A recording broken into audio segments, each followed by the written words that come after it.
1st of July, Rabbi Levitt, Bitachon. Okay.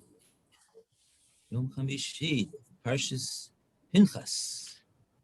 Zrat Hashem. Okay, so let's see. Where did we get up to?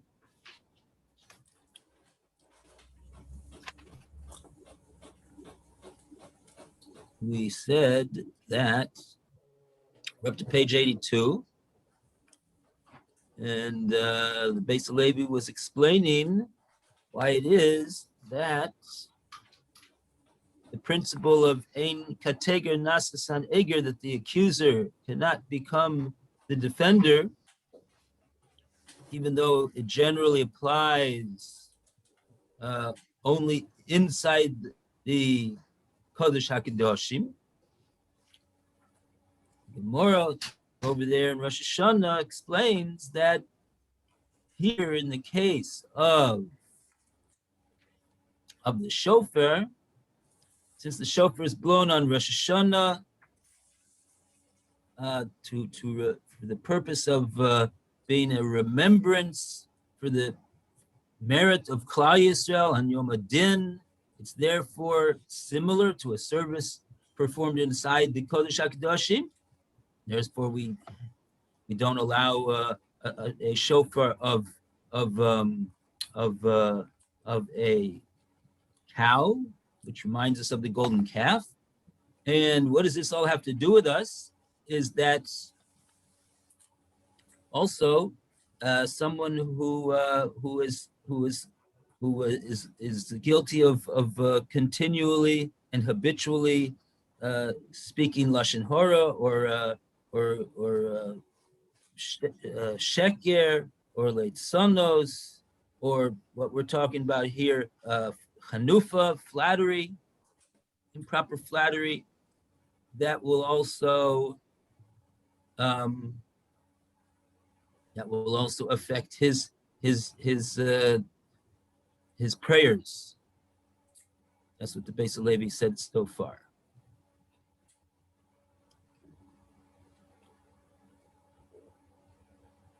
Okay, so I guess we should. I think we did all of the notes so far, and what we need to do now is continue in the Sefer Beis Levi. And Mayor, are you there? He's still connecting.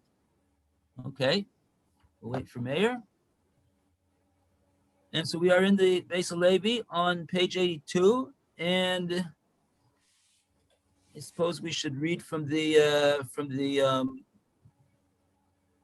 third line. Nevertheless, this rule also applies to one who prays. The rule of Ein Saneger Nasikateger. So, there we are. Good morning, Mayor. I got my name up anyway. Good morning. Good morning. Good morning. Yes, very good. Baruch Hashem.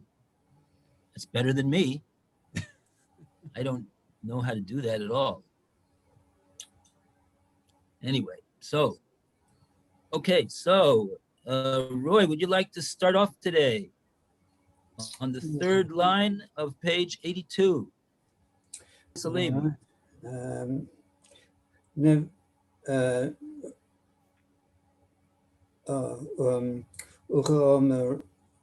This nevertheless also applies to one who prays. For Ucha of Amarim,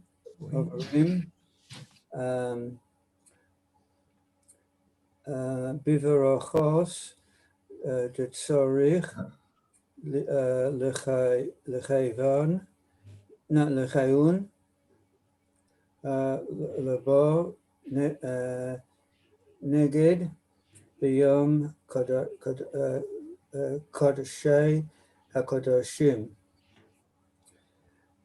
So nevertheless, this rule also applies to one who prays, as our sages stated in Masechet Brachos, that one who is praying must direct his heart towards the Holy of Holies.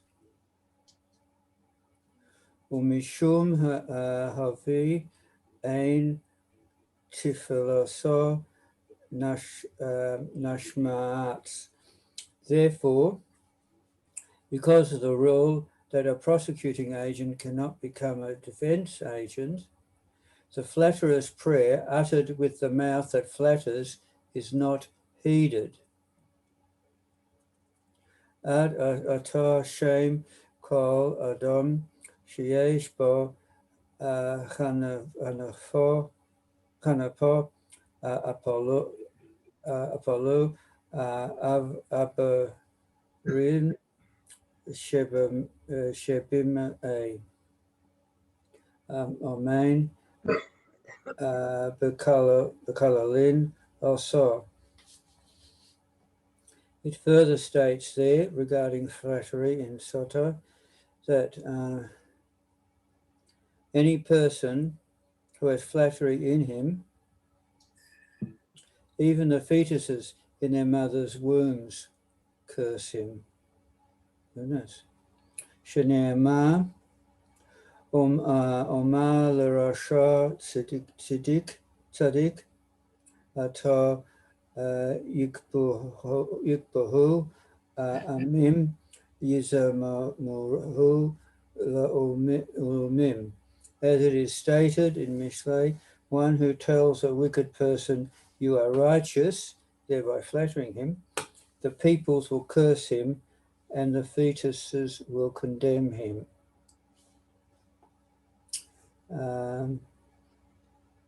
I Maybe let's take a continue? look at the notes that we have so far over here.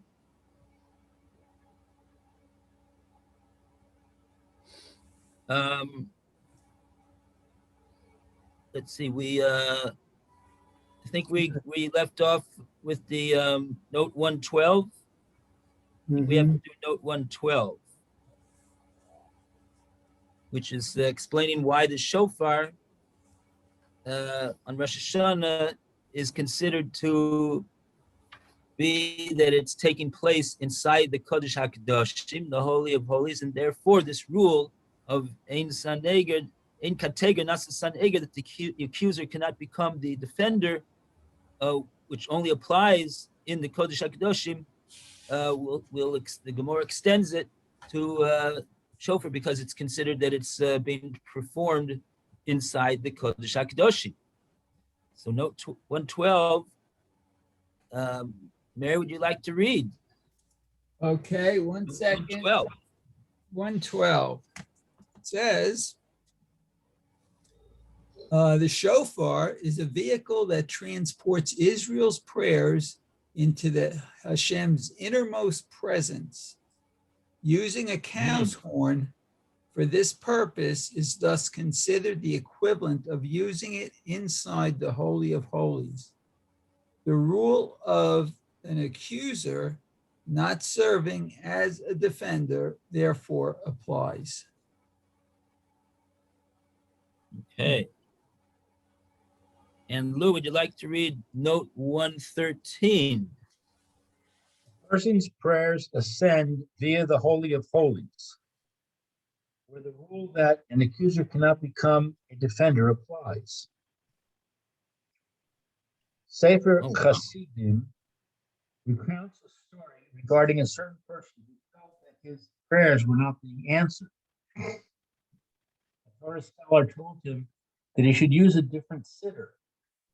The sitter he was using was written by a sinner and falls under the category of an accuser cannot become a defender. Interesting. Oh, by the way, I'm sorry, I forgot to say that Alan said he'll come late. Oh, I see. That's good you mentioned, because I looked right now and I see Alan's waiting to come in. Oh, very good timing, Roy. Perfect timing, Roy. Okay. Can I ask a question here? Can the reverse be so? Can like an accuser can't become a what do you call it? A defender. What about a defender? And a defender cannot become an accuser? Oh, Interesting. Morning, Alan. Good Morning. morning, Alan. Good Morning. morning, Alan. I delivered your message. How's your wife? She's doing much better, thank you. Still in the Baruch hospital? Hashem. Well, she's still in the hospital, but she's not hooked up to anything and she can move Baruch around. Hashem. So they still have to do some more tests, she told me. Okay. Coming along. That's what they do in the hospital. They do I tests. love testing. Yes. Okay. Baruch Hashem. We're glad to hear the wonderful news. Chazdei Hashem. I'm very happy myself about this. Baruch Hashem. Right. Very good. More good news and more good news. Bezrat Hashem. Yes. My wife is Okay. progressing. Wonderful. Very More good. good news. More good Yeah. news. Very good. Ah, wonderful. Everything takes time. That's right. Bezrat Hashem. And in terms of learning, I went to the eye doctor yesterday, and my older son with me, Yosef. And Yeah. after waiting for something, he pulled out a sefer, and we were learning Halacha for a while. And it speeded things up. Baruch Hashem. Yes. I appreciate that we're learning while we're waiting. Bodek u'menusa. It's a proven trick. Right, the old story about Always. the man in the store, right? And business wasn't too good. Whenever you because, pull out a safer, yeah. yes. Yeah, he was reading a newspaper. So he wasn't bothered by the exam. Huh. That's it. So what number Okay, we are? very good. So what number? What number are we on now? We let's see. We are on note 114, but Roy has a very interesting question here, which we want to first repeat it over. And right, the question is like this, if I understand it correctly. We're saying over here that the Gemara says there's a principle called ein kateger nasasaneger. What that means is that the accuser cannot become the defender, meaning that the that which was used for an avera and therefore creates a prosecuting angel, that cannot be now used, that same thing for defending the person. And the example that the Gemara in Rosh Hashanah gives is the shofar, which is blown on Rosh Hashanah. The shofar is defending the Jewish people, recalling the schus of the Avos, of Akedas Yitzchak, and Yitzchak's willingness to do the Ratzon Hashem, even in such a situation like that as the Akedah. But we can't use when we do that mitzvah which defends the Jewish people, we can't use a shofar that came from a cow. What's the problem with a cow? Cows are nice, right? They're kosher animals. They give us milk and meat. Not at the same time, of course, but there's nothing wrong with a cow, right? No, because the cow reminds us of the hate of the Heta ego, the golden calf, and therefore we don't want to use it. We're not allowed to use it. So Roy wants to know, what about the other way around? Do we say the same thing the other way around? What's the other way around? Do we say that something with this would be the good on the good side.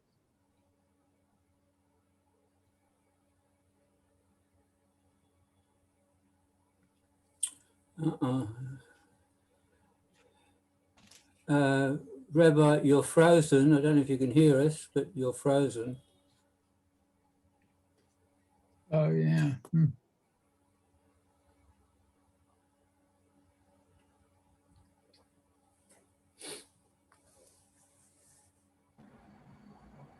Must be the question. Yeah.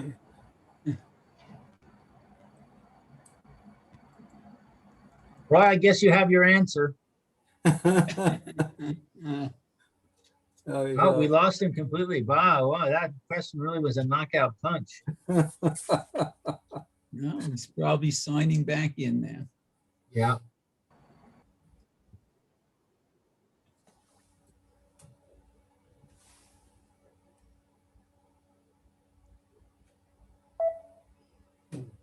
You're muted, Rabbi.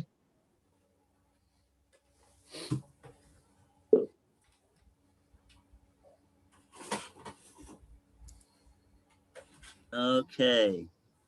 All Yeah, we right. can hear you now. Baruch Hashem. Okay. So, now Mayor's on the top. Okay. Now we're not switch sure. around. Maybe we should skip that question since it seemed to knock you right out of the internet.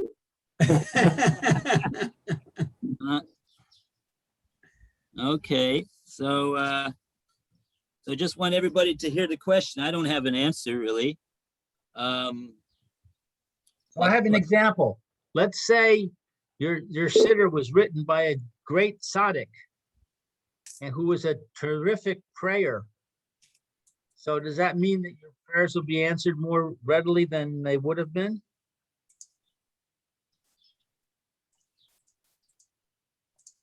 Well, we do know that the Gemara says that there was a certain tzaddik that used to, for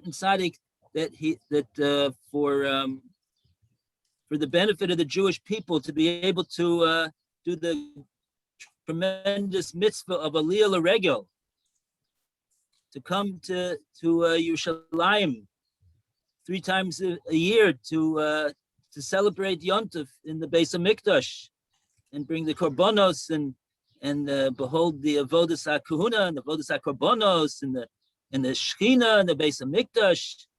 Tremendous. And by the way, what we saw last week rather, in Parshas Bilam, when Bilam he gave a clap to his gave a kick or with a smack with the stick to his donkey 3 times, and the donkey said to him, hey man, what you doing over here? You've already hit me 3 times. Shlosh regalim, why did you do that? Shlosh regalim, 3 regalim. What does he mean, 3 regalim? It should have said he hit him three smacks, not 3 regalim. He didn't hit him with the regular, he hit him with the stick. Anyway, so the Chazal say, how do you think you're going to be able to destroy with your curses the Jewish people who go on Aliyah L'Regel and do the mitzvah Aliyah L'Regel 3 times a year? What's the whole point of why is he telling Bilam about the Shlosh Regalim? What's that got to do with cursing the Jewish people? So Rav Moshe Sternbach in his Sefer on Chumash, he says yes, because what does the mitzvah of Shlosh Regalim signify? The tremendous emunah and bitachon that the Jewish people displayed when they left their homes 3 times a year for at least a week or maybe even 2 weeks, and nobody was in the house, and they didn't worry that something's going to happen to their house, something's happened to their possessions, something's going to happen to when they're not there to guard it, and yet they all went on Aliyah L'Regel, and this shows that they had great emunah and bitachon in HaKadosh Baruch Hu that he's going to be the shomer. He's going to be the alarm system in the house. And they don't have anything to worry about. And with that, why would you think, Bilam, that the Jewish people are going to be afraid of your colors over here? You won't be able to do anything to them because of their supreme emunah and bitachon that HaKadosh Baruch Hu is going to be guarding them at all times. So anyway,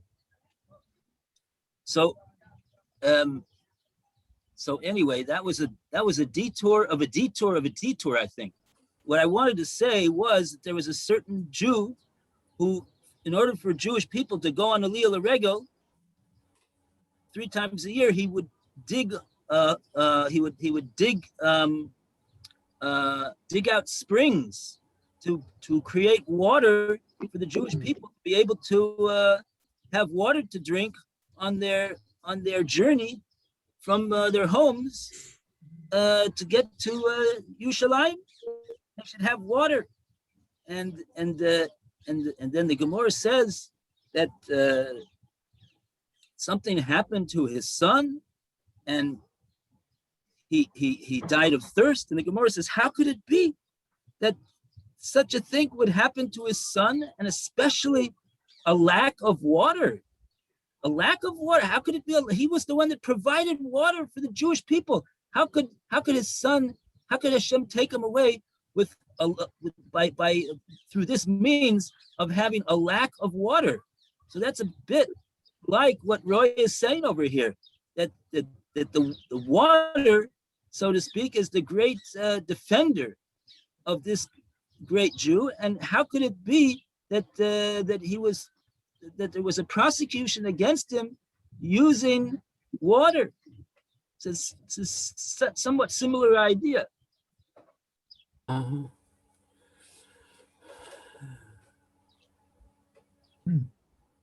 So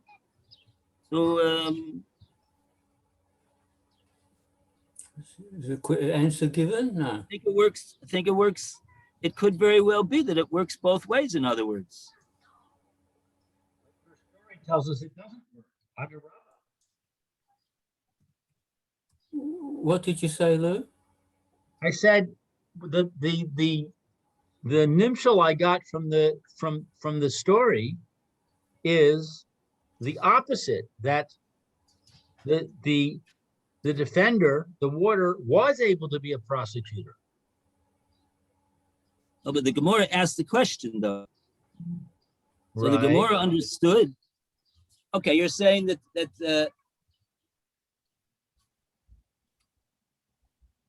what the Gemara asked, I believe, was that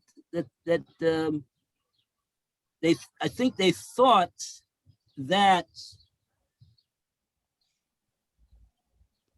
he drowned in one of the wells or one of the springs, and the Gemara said, "Oh, that could not possibly be. That could not possibly be that the spring that the father dug could be a source of prosecution against him." But I think the answer to the Gemara was that Rabbi Levitt, you're having speech problems again. would have been able to happen. Oh, that's better. Okay. Oh, that's what it is. Okay. There's this By the way, Hashem. I didn't understand that. You were breaking up. Can you say that again? Your last 2 sentences? Yeah, now I'm reminded that the Gemara originally thought that what happened to the son is that he drowned in one of the springs. Right. The Gemara says, "Oh no, that could not possibly be. We don't accept that. That couldn't be." Gemara Oh, says so that the Gemara is saying that the story is could not have been what incorrect. happened. Ah, Right. I So see. then the Gemara came back and said, no, but it was something. It was related to water. That was the point. And the Gemara takes back the assertion that he drowned in one of the springs, but that there wasn't enough water. He was in a situation where we didn't have water, and that could have happened. So I'm just pointing out we do see something of this idea the other way around. That which is a person's defender cannot be used as his accuser.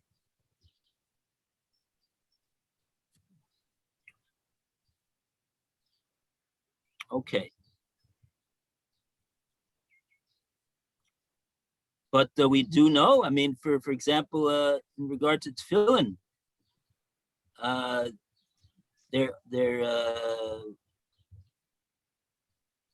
people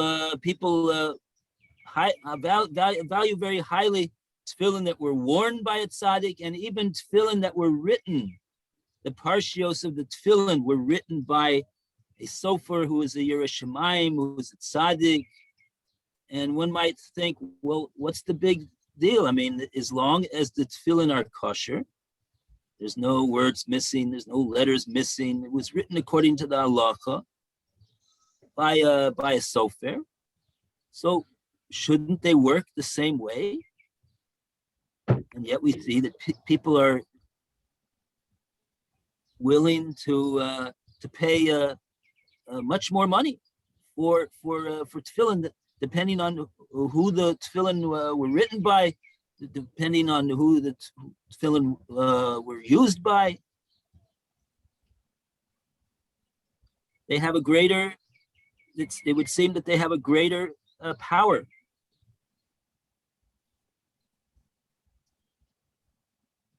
Okay. So now we got, now he's continuing. He's really going to town over here. He's continuing and continuing, bringing more and more Gemaras about the evil, which flattery is regarded in the Gemara. So even the fetuses, based upon a pasuk in Mishlei 24:24, one who flatters an evildoer by telling him you are a righteous person, not only will people curse him, but fetuses will condemn him. We have a note 115 and 116 over here. So maybe Alan has not read yet, I don't think. No. All right, 115. Karen Ora, in Sota 41b, explains that since the flatterer brought Hashem's anger to the entire world, even the unborn children are affected, and they there condemn him. So the fetus even gets involved. The word Le'umim generally means nations, but the Gemara explains that it is to be understood here as fetuses, for which Yaakov and Esau were still in Rivka's womb. Each of them was referred to as a La'om, a single form of Le'umim, gracious. Unfortunately, we can't really appreciate this note so much, because it seems to me that they didn't oh no, I'm sorry, there it is. It's the last two words in Hebrew on the line 1, 2, 3, 4, 5 from the bottom. Yiz amuhu le'umim.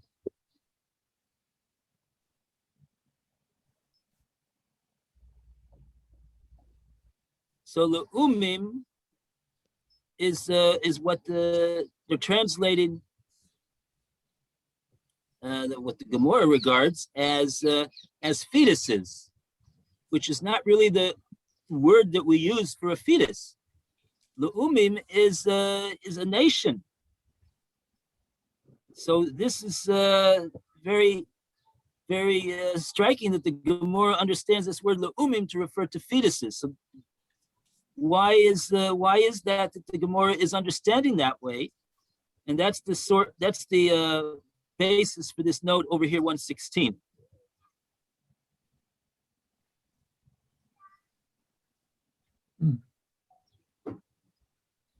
That when it comes to the two famous fetuses inside the mother's womb is Yaakov and Esav. In Rivka's womb, we see in the pasuk over there, in the parsha over there, that the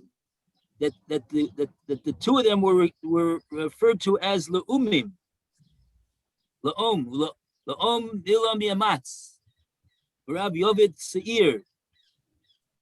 This fetus will become a great nation, but the younger one, he will eventually be the more powerful and regarded one, Yaakov.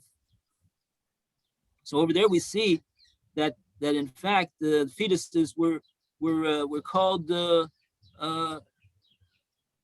om, or which is a singular form of le'umim. Like the bank le'umi. What does bank le'umi mean? Must be the People's Bank. The National bank Bank? of the what? The National Bank? Yeah, the National Bank, the bank of the nation. That's what they were hoping until they got all the different competition. Mm-hmm. Maybe it's the bank of the fetuses. They didn't know this. They didn't know this pasuk in Bereshis and the pasuk in Mishlei. So, What is this supposed to mean, Rabbi? The fetuses are condemning him. I really don't get it. yeah, that's the note 115. What does this mean? That it means it's showing the extent of the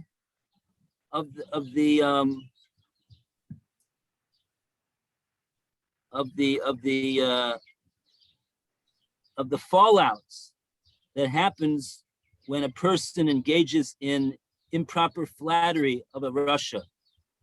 That it's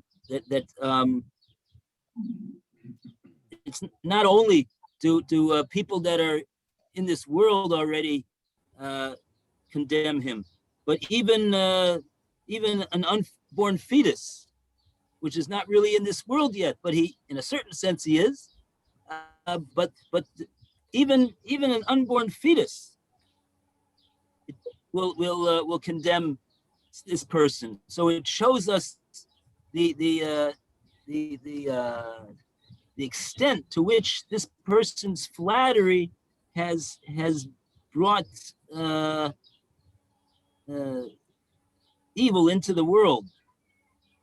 Just like we find on the good side, we find that by Kriyas Yamsuf, when the Jewish people sang Shira to praise the great miracle of Kriyas Yamsuf, Gemara in Pesachim says that darshans from a pasuk. I don't remember exactly from which pasuk they darshan from, but they say that not only all of the Jewish people praised Hashem and sang Shira, but even the unborn fetuses in the mother's womb also participated in the Shira, and they said Shira along with the rest of Klal Yisrael.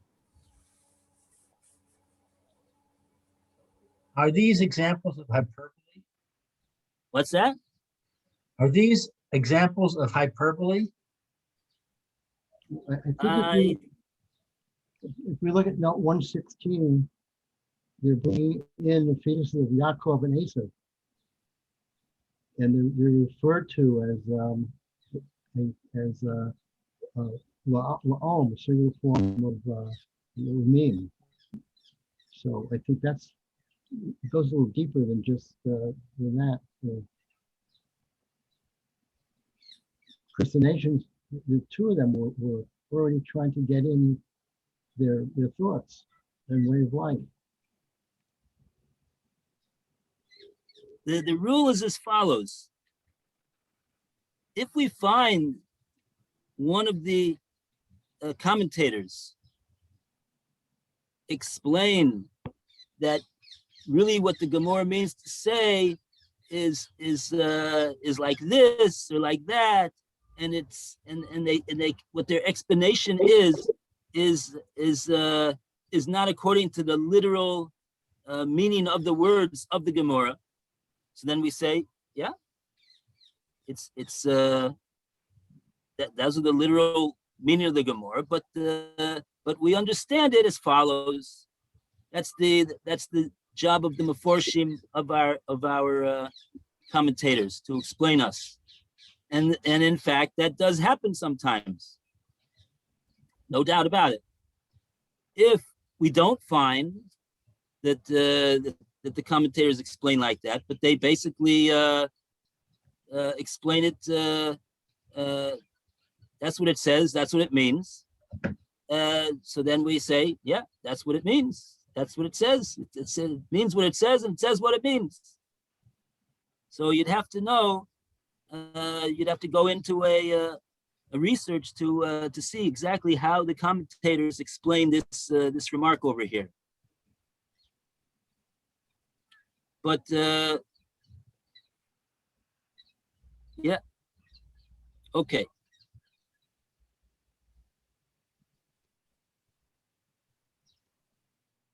So now, having read 115 and 116, that is Hashem. We got 5 more minutes. We could go further. We are now in the statement of Rebbe Elazar. I'm a Rebbe Elazar. Whose turn is it to read now? Start back with Roy. 2 lines from the bottom of page 82. V'yomer Rabbi Eliezer Baal Adam sheyesh bo chanapo nafel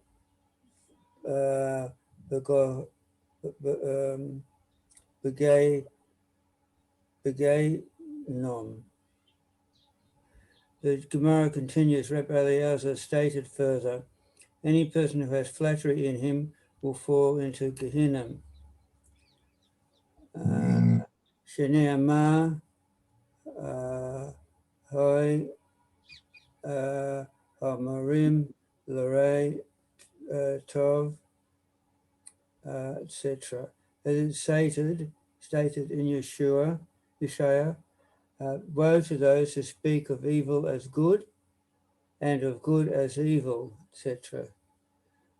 L'chein kulhol kesh l'shon eis v'chashesh libo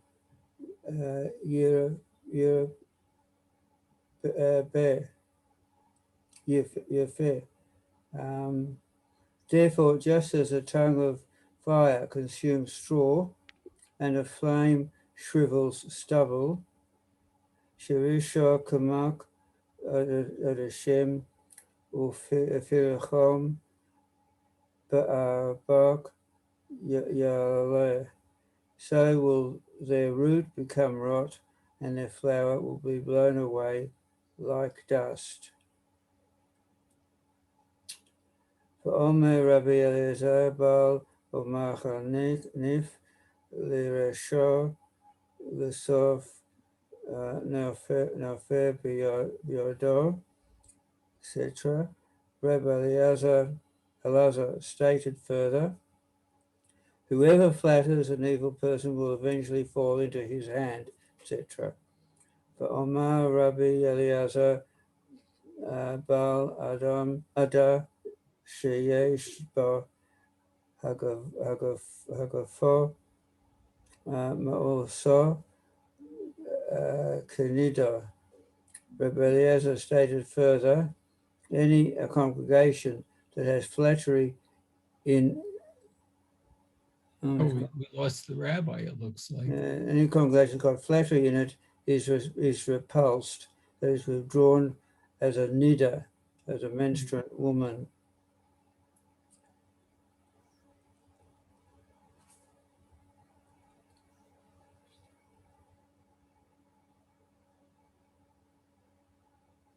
Why don't you continue, Roy? Finish that paragraph. Maybe he'll come back while you're reading. So what did you say? I'm suggesting you finish the paragraph in the middle of. Yeah, all right. No, we've got to break anyway. Shinema Kiada Chanef Namod, etc. As it stated in Yov, for the congregation of flatterers is forlorn. V'omar Rabbi Elazar Baal Ada Sheyesh Bo Hanafo Lutov Golot. Finally, Reb Eliezer stated, any congregation that has flattery in it will eventually go into exile. One with full reliance on Hashem, however, does not need to flatter the wicked, as explained below, and he is safe from the flatteries, from all the flatteries' terrible consequences. How about you're Okay. muted?